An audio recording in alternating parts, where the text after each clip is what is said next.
Now, it is largely in part of the aquaponics research done by people like Dr. Leonard and Dr. Ricosi, myself, and others that have allowed us to apply aquaponics to different places in our lives and to fill different niches in the world.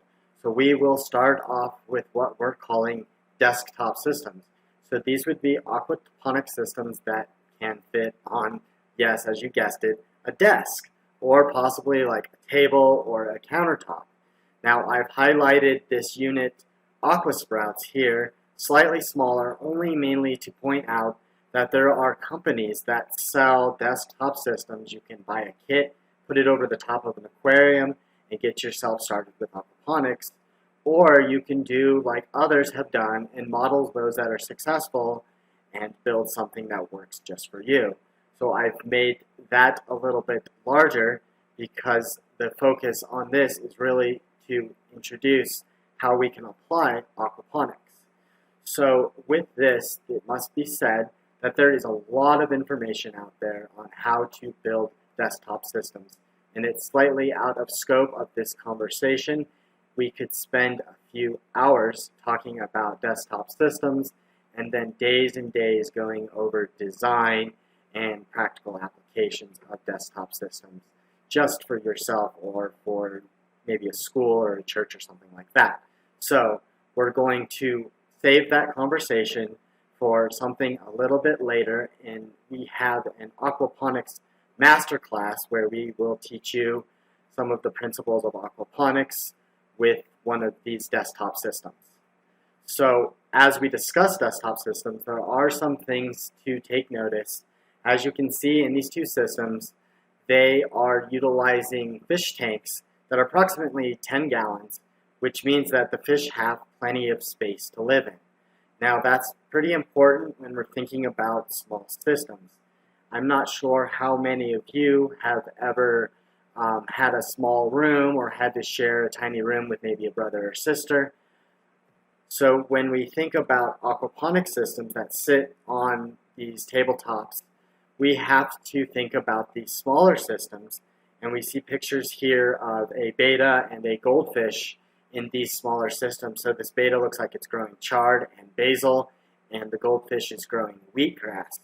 So these fish are living in an extremely small environment, and it's not conducive to have a good life when an animal is living in solitary confinement in a small area.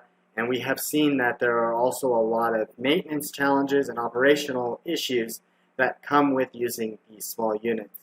And more likely than not, people find failure with these really tiny systems and abandon aquaponics. So as a word of caution, be mindful that these smaller systems can be detrimental to the aquaponics process in general.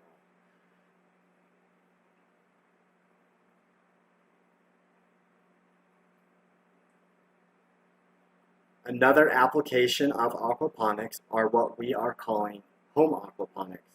Now this would be taking a desktop system and expanding it to a little bit larger size. So we can see this system on the bottom right here is a larger aquarium with a growing area and a light rack over the top of it. So this person has been able to put a system next to their gaming system inside of a house below a window, and is taking advantage of the different principles of aquaponics. However, home aquaponics could look like we saw when we talked about the steps of aquaponics. We recall from earlier that there is this fish tank in the ground, and we pump the water through the growing area, and they use that nutrient-rich water and return the clean water back to the plants. So this system here is built on the smaller scale. There are 50 to 70 fish in that tank. So we are still able to practice some of these principles of aquaculture, some of these principles of aquaponics at home so we can learn aquaponics.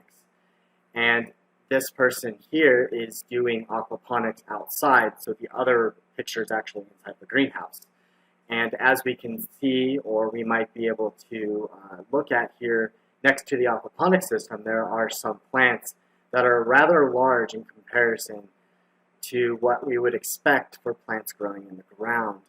And so, they might have really good soil, or I suspect that some of that aquaponics water has splashed out of the system when they're going in there to grow the fish. I could be wrong. There are smaller herbs next to that fish tank, which may indicate something different. But what's really neat is that this person has been able to hybridize their experience and their knowledge and use storage equipment. Looks like they're using IBC totes, International Bulk Container Shipping totes, to grow their plants and to raise their fish.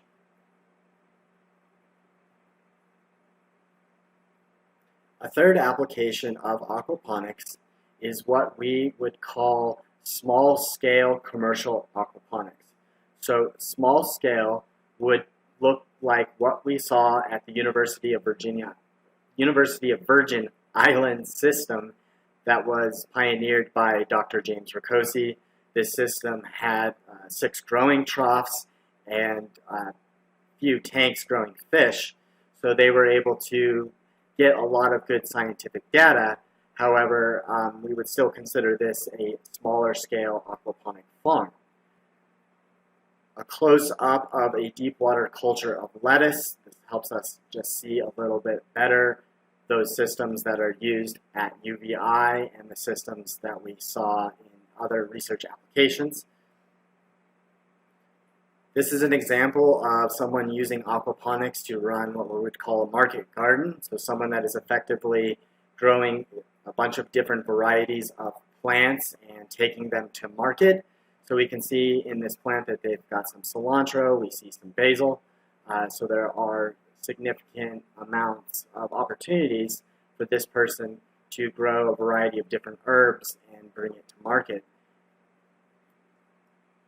And then we have an example of a commercial farm called Flourish Farms that was down in Denver, utilizing also deep water culture. They were about a 3,000 square foot operation, so that's about 3,000 square feet of planted space, and that is about the size where we start to differentiate what it means to be small and what it means to be large. However, those words are vague, so don't quote me that a small-scale aquaponics farm is determined by a specific size. I could bet that that market gardener could pump out a lot of plants and compete with some larger farms out there, which is one of the advantages of aquaponics. So we encourage him to do so.